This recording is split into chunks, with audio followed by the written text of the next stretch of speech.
TJAC ఆధ్వర్యంలో తెలంగాణ ఆవిర్భావ దినోత్సవం ఉద్యమకారుల ఆకాంక్షలు నెరవేర్చాలని ప్రభుత్వం ప్రణాళికాబద్ధమైన పాలన ద్వారా హామీలు అమలు చేయాలని లేకుంటే మరో ప్రజా ఉద్యమానికి సిద్ధం.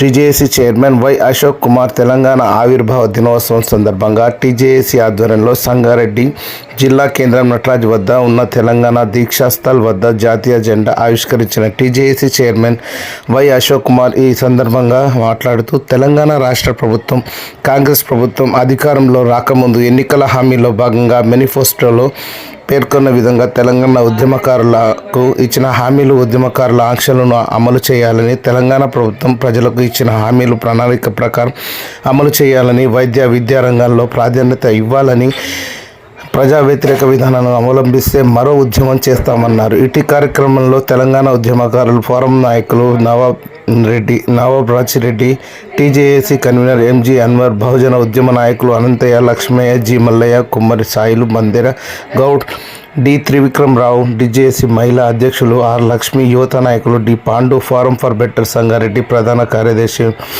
మహేష్ కుమార్, సహ కార్యదర్శి పాండురంగం, సాయివరాలు, న్యాయవాదులు నరసింహరావు, మొహమ్మద్ నిజాముద్దీన్, రషీద్, టీపీఎఫ్ నాయకులు నజర్ పాటిల్, కార్మికులు సంఘం నాయకులు చంద్రారెడ్డి తదితరులు ఈ కార్యంలో పాల్గొని తెలంగాణ ఆవిర్భావ దినోత్సవ కార్యక్రమాన్ని విజయవంతం చేశారు.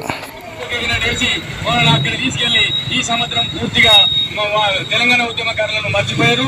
ఆ ఊసి ఎత్తడం లేదు. ఇది మరీ ఘోరం.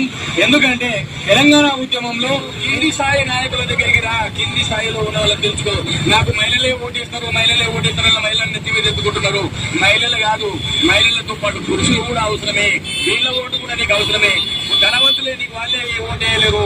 అట్టడుగు స్థాయిలో ఉన్న ఎస్సీ ఎస్టీ బీసీ మైనార్టీ సోదరులు నీకు ఓటేసి ఈ కాంగ్రెస్ ప్రభుత్వాన్ని నిలబెడితే మీరు వీళ్ళను పూర్తిగా విస్మరిస్తున్నారు. ఇది భావ్యం కాదు. ఖచ్చితంగా మీరు ఇప్పటికైనా ఈ రోజు మీరు జెండా ఎగరేస్తున్నారు, పరేడ్ గ్రౌండ్ లో సరిగ్గా లేదు అనేటువంటి వాదన కూడా ముందుకు వస్తుంది.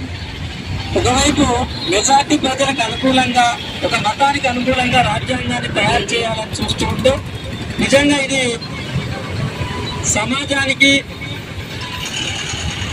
సమసమాజ అభివృద్ధి కోసము ఆ రోజు డాక్టర్ బిఆర్ అంబేద్కర్ గారి ఆధ్వర్యంలో ఏర్పరిచినటువంటి రాజ్యాంగం. దీనిపైన ఒక విస్తృతమైన చర్చ జరుగుతున్నటువంటి సందర్భంలో ఆ చర్చను ప్రజల్లోకి పోకుండా ఉండడానికి మరి ఒక తప్పుడు వాదాలు ముందు కూడా వస్తున్నాయి. అట్లనే ప్రజలంతా సంఘటితం కాకుండా